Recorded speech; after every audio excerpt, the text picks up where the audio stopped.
সিঁদুরে মূল্য সিজন 2 সিরিয়ালের 116তম পর্ব দেখার জন্য ভিডিওতে লাইক দিয়ে দেখতে থাকুন। আমরা দেখব মিঠি বিবিকে বলছে এই নাও তোমার টিফিন। তখন বিবি বলছে টাইম নাই আমার কাছে, কারণ এমনিতেই দেরি হয়ে গেছে আমার। সেই সময় মিঠি বলছে দেরি, এখন তো ক্লাসের অনেক সময় আছে তাই না? তখন বিবি বলছে হ্যাঁ, মানে এক্সট্রা ক্লাস আছে। এই বলে বিবি তাড়াহুড়ো করে যেতে যায়, সেই সময় ফোন নিচে পড়ে যায়। তখনই সুশান্ত বিবিকে ফোন দেয়, সেই সময় বিবি ফোনটা নিয়ে চলে যায়। তখন মিঠি সবটা দেখে অবাক হয়ে মনে মনে বলছে সুশান্ত বিবিকে ফোন কেন করেছে। এদিকে রানার বোন বিবি সুশান্তর সাথে একটা কফি শপে আসে। তখন সুশান্ত বলতে লাগে বিবি আমি তোমাকে বলতে চাই। তখনই বারবার সুশান্তর ফোন আসতে লাগে। তখন সুশান্ত ফোন কেটে দিচ্ছে আর মনে মনে বলছে এই বুড়ো রাকেশ মারবে আমায়। সেই সময় রানার বোন বিবি বলছে উঠিয়ে নেন না, কোনো জরুরি ফোন হতে পারে। সেই সময় সুশান্ত বলছে তোমার থেকে জরুরি না বিবি। তখন এই কথা শুনে বিবি খুশি হয়ে যায়। সেই সময় তখন সুশান্ত বলছে বিবি আমি খুব সিধা মানুষ, আর আমি না সবসময় সত্যি বলতে চাই। সত্যি এটা যে আমি তোমাকে ভালোবেসে ফেলেছি। কোমা থেকে ফিরে আসার পর ভগবান আমাকে নতুন জীবন দিয়েছে, আর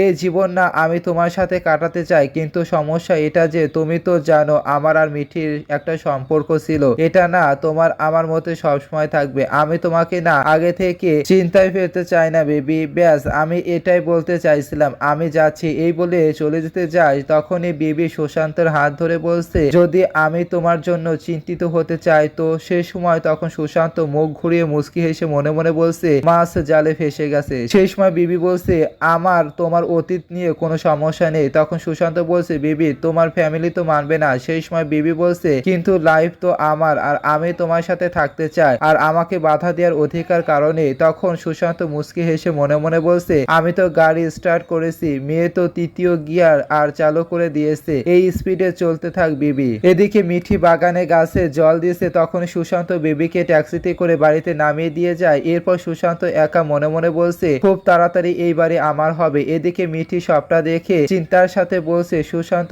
বিবিকে গুন্ডাদের থেকে বাঁচিয়েছে, বিভানে যান বাঁচিয়েছে, তাও ওর ভালো কাছে আমার সত্য কেন লাগছে না? কিছু তো গরমিল আছে। এরপরে খাবার টেবিলে সবার সামনে বিবি বলছে আমার পার্টনারের সাথে এমন সম্পর্ক চায় যেটা আমার দাদা বৌদির আছে তেমন। তখনই মিঠি এসে বলছে আর তার জন্য তোমাকে রানার মতো ছেলে খুঁজতে হবে তাই না? কিন্তু সুশান্ত রানার মতো একদম নয় বিবি। তখন রানা বলছে কি বলছে আপদ, এখানে সুশান্তর কথা কোত্থেকে আসলো? সেই সময় বিবি ঘাবড়ে গিয়ে বলছে মানে? তখনই মিঠি বলছে কারণ রানা সুশান্ত নিজে এসেছিল বিবিকে বাড়িতে ছেড়ে দিতে। সেই সময় বিবি বলছে ও দাদা মানে ও শুধু আমার বন্ধু। তখন মিঠি বলছে বন্ধু? সেই সময় বিবি খাবার টেবিল থেকে চলে যাচ্ছে। তখন মিঠি বিবির কাছে গিয়ে বলছে বিবি দেখো আমার কথা শোনো বিবি, বন্ধু আর কত বন্ধু সম্পর্কে তুমি ইজ্জতের সাথে কথা বলো বিবি। দেখো আমি তোমাকে নিজের ছোট বোন মানি, এর জন্য সেই অধিকারে আমি তোমাকে বলছি তুমি বয়ফ্রেন্ড বানাও, তাতে কোনো মানা নাই। তখনই রানার মা এসে বলছে বয়ফ্রেন্ড? সেই সময় নানি এসে বলছে কি হয়েছে, ওর কি ছেলে পছন্দ হয়েছে কি? তখনই মিঠি বলছে তুমি ওর সাথে দেখা করবে, ওর সাথে কথা বলবে, তখন তুমি বুঝতে পারবে ওই ছেলে সঠিক কিনা,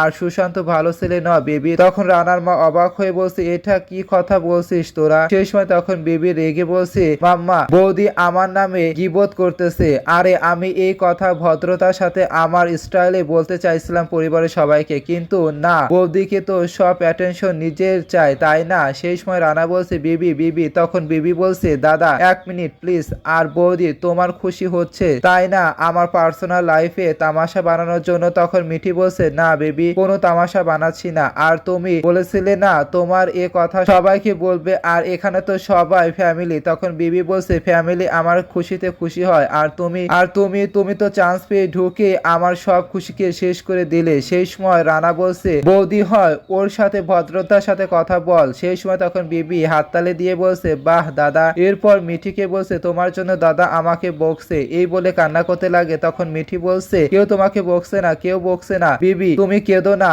আর দেখো কেউ তোমাকে বকছে না, দেখো বিবি তুমি এখনো ছোট, তুমি এখনো মানুষের ভেতর ফারাক বোঝো না। তখন বিবি বলছে হ্যাঁ চাকরি করার সময় তো আমি ছোট নই, কিন্তু কাউকে পছন্দ করার সময় আমি ছোট হয়ে গেলাম। বৌদি তুমি না একটা ডাবল স্ট্যান্ডার্ড। এরপর বিবি আরো ঝামেলা করে কান্না করে ওর ঘরে চলে যায়। তখন নানি বলছে জামাই পুরো খোঁজ নাও, সুশান্ত কে, ওর পরিবারে কে কে আছে, আগে পিছে সবকিছু খবর আমার চাই। তখন রানার বাবা বলছে ঠিক আছে মা। এরপরে ঘরে মিঠি রানাকে বলছে রানা আমার কাছে সুশান্তর বিরুদ্ধে কোনো প্রমাণ নেই, কিন্তু আমার মন বলছে ও ভালো মানুষ নয়। আমি জানি সুশান্ত ভালো মানুষ মানুষ নয় আর আমি এটা প্রমাণ করে দেব। সেই সময় রানা বলছে, ম্যাডাম আপদ দেবী রানা ত্রিপাঠী কি প্ল্যান তোমার? তখন মিঠি বলছি তোমাকে কিন্তু আমার পাশে থাকতে হবে। সেই সময় রানা মিঠির হাত ধরে বুকে টেনে নেয় আর বলছে অবশ্যই। এরপর দেখা যাচ্ছে মিঠি আর রানা ছদ্মবেশে গাড়ির সামনে আসে। তখন রানা ছাতা নিয়ে মিঠির সামনে এসে দাঁড়ায়। সেই সময় মিঠি বলছে, রানা আমাকে ঠিক লাগছে না। তখন রানা মিঠির কাছে এসে বলছে খুব সুন্দর লাগছে। তখন মিঠি বলছে, বয় আমার সাথে ফ্লার্ট করো না, এই বলে হাসতে লাগে। এরপর মিঠি রানাকে বলছে,